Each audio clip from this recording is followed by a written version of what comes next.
नमस्कार, मैं उनिशा शर्मा और आप देख रहे हैं राष्ट्रीय जगत विजन न्यूज। दुर्ग शहर में स्वच्छता एवं पर्यावरण संरक्षण की दिशा में एक महत्वपूर्ण पहल करते हुए शहर की महापौर अलका बागवान ने गोबर, नालियों एवं सड़कों से फूल एवं पूजन सामग्री संग्रहण वाहन को हरी झंडी दिखाकर रवाना किया। महापौर अलका बागवान ने कहा कि शहरी क्षेत्र के खटालों, डेयरियों से निकलने वाले गोबर अब नालियों में नहीं बहेंगे। इसके अलावा मंदिरों में पृथक संग्रहण की व्यवस्था से पूजन सामग्री को इधर उधर फेंकने की प्रवृत्ति पर रोक लगेगी और इनका सम्मानजनक ढंग से प्रबंधन किया जाएगा। नगर निगम द्वारा विशेष रूप से एक वाहन तैयार किया गया है जो नियमित रूप से मंदिरों से फूल एवं पूजन सामग्री एकत्रित करेगा। इस पहल से न केवल शहर की स्वच्छता व्यवस्था सुदृढ़ होगी बल्कि धार्मिक आस्था का भी सम्मान बना रहेगा। दुर्ग नगर निगम की यह पहल शहर को स्वच्छ, सुंदर बनाने में भविष्य में अहम साबित हो सकती है।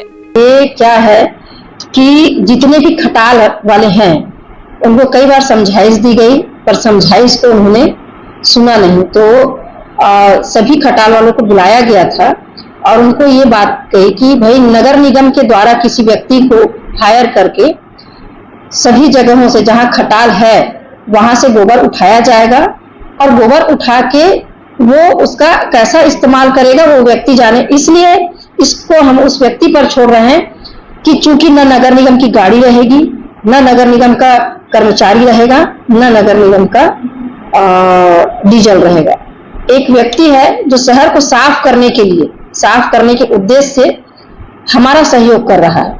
इसलिए वो व्यक्ति जो है गोबर को यहाँ से उठाएगा और गोबर को उठा के उसका या तो लकड़ी बनाएगा, कंडे बनाएगा, जो भी उपयोग में आता है, जैसे आपके मुक्ति धाम में, वो मुक्ति धाम में सप्लाई करेगा। देखिए ये जो हमारे मंदिरों से, धार्मिक स्थलों से जो फूल निकलता है उसको हम नदी में बहा देते हैं या तालाब में बहा देते हैं, तो एक तो वो वेस्ट हो जाता है, उसका कुछ उपयोग नहीं होता, दूसरा गंदगी फैलती है। तो इसी को लेकर के कि एक साफ सुथरा गाड़ी मंदिरों में हफ्ते में 2 बार जाएगी और 2 बार वहां से कलेक्शन करेगी जितने भी फूल हैं, और स्व सहायता समूह को ये फूल दिया जाएगा और स्व सहायता समूह की जो बहनें हैं वो धूप बत्ती वगैरह जो भी उससे उत्पादन कर सकते हैं वो सामग्री बनाएंगे और उसकी बिक्री करेंगे। तो गंदगी से मुक्ति भी मिलेगी, प्लस जो बहनें हैं जिनके पास काम नहीं है उनको काम भी मिलेगा।